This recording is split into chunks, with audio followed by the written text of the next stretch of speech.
FCC proposes changes to how you see EAS messages on television. More time for carriers to enable advanced robocall protections and more flexibility to improve safety on railroads. REC, FCC Today, Michi Bradley. This is FCC Today, the podcast for Tuesday, December 14, 2021.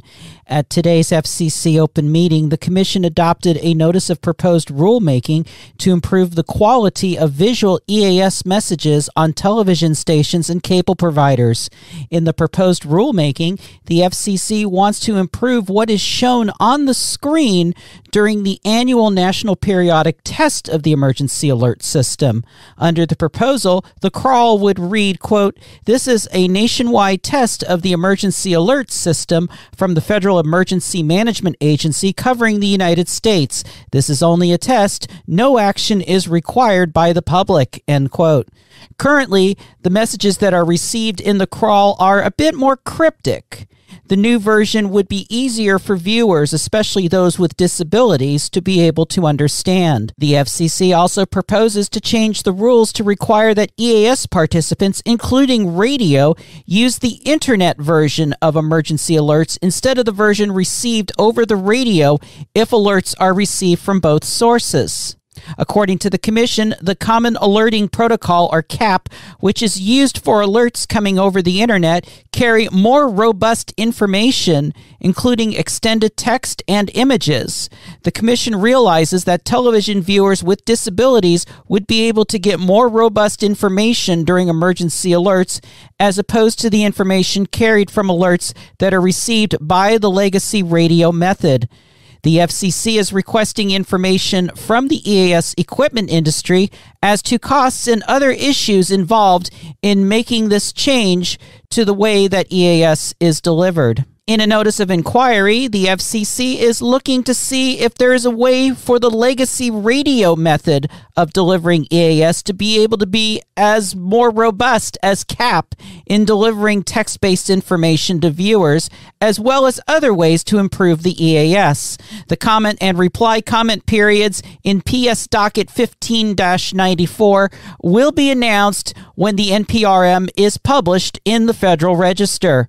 Also at today's open meeting, the Commission adopted some changes to the spectrum sharing method for the non-geostationary satellite orbit fixed satellite service and proposed a portal for submitting competitive bidding documentation and bids for the E-Rate program. The E-Rate program provides support to ensure that schools and libraries can receive affordable high-speed broadband services. As we were in post-production, the Federal Communications Commission has announced an activation of the Disaster Information Reporting System, or DIRS, in the following Kentucky counties: Breckenridge, Bullitt, Caldwell, Fulton, Graves, Grayson, Hickman, Hopkins, Lyon, Marshall, Meade, Muhlenberg, Ohio, Shelby, Spencer, Taylor, and Warren. If you are a broadcaster in one of those counties, you should send your initial report to the DIRS system by 10 a.m. Eastern Time on Wednesday, December 15, 2021. Subsequent reports should be made by 10 a.m. every day while DIRS is activated. For more information about DIRS, please check out recnet.com/disaster.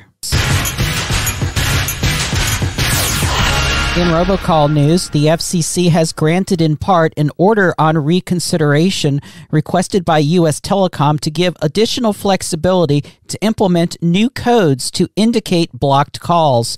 When calls are originated using voice over IP, the Session Interchange Protocol, or SIP, will return a result code based on the outcome of the call.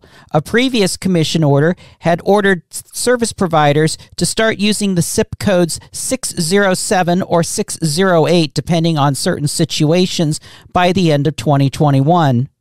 On their reconsideration filed over the summer, U.S. Telecom states that the standards for the use of the 607 and 608 codes are still under development and that providers will not be able to implement the codes by the end of the year. U.S. Telecom states that many providers are currently using the code 603 for blocked calls.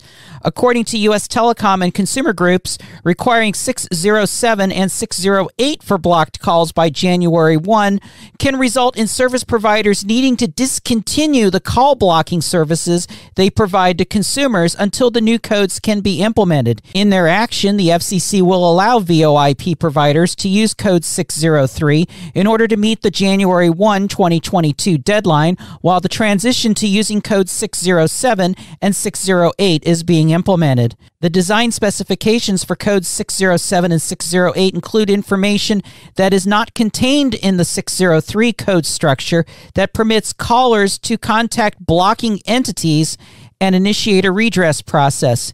In a further notice of proposed rulemaking, the Commission is questioning if a firm deadline for the use of the 607 and 608 codes is necessary, and if the Commission was to require the use of 607 and 608, what would be an appropriate deadline? Comments and reply comments in CG Docket 17-59 will be announced upon publication in the Federal Register. The Wireless Telecommunications Bureau has granted a waiver to PTC-220, a joint venture of the nation's 7 Class 1 railroads, for permanent authority to operate 547 positive train control base stations, 5,566 wayside stations, and related mobile stations on locomotives. Positive Train Control, or PTC, which was mandated under the Positive Train Control Enforcement and Implementation Act of 2015, operates on spectrum allocated to the Automated Maritime Telecommunications System in the spectrum between 219.5 and 220 megahertz. PTC is designed to reduce the risk of railway accidents caused by human error through the prevention of train collisions, automatically reducing speed of trains in speed-limited areas and work areas under slow orders, and to prevent trains from being switched to the wrong tracks. The waiver requests permit PTC-220 to operate radios at higher power. AMTS users are expected to provide protection to TV channels 10 and 13. In their technical showing, PTC-220 has demonstrated that channel 10 no longer needs to be protected from intermodulation interference since the transition to digital television. AMTS must provide protections to channel 13 spectrum from 210 to 216 megahertz.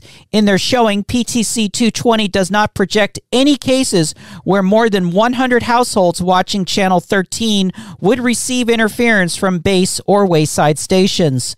The push for PTC was escalated after the 2008 fatal head-on collision of a Metrolink commuter train and a Union Pacific freight train in Chatsworth, California.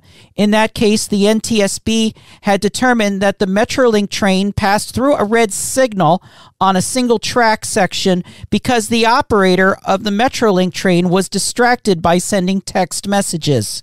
There were 25 fatalities and 135 others were injured in that disaster. The Media Bureau has issued a $1,500 dinger to the Big Pine Paiute tribe of the Owens Valley, licensee of LPFM station KOGI-LP, Big Pine, California, for filing a renewal well past the filing deadline. Radio license renewals in California were due on August 1, 2021. The FCC customarily gives a 30-day grace period for late filings. KOGI-LP's application was not filed until January 21, 2021. The tribe has 30 days to request a reduction or cancellation of the proposed forfeiture. FCC Today. Through the holidays, FCC Today, the podcast, will be produced as news breaks. If you have comments, questions, or you just want to get your voice on the podcast, call our input line at 202-963-0852 and say what's on your mind. Email us at fcc.today@recnet.com. This has been a production of REC Network's Always On at recnet.com. I'm Michelle Bradley, SBE Certified Broadcast Technologist. Thanks for listening and stay safe. REC.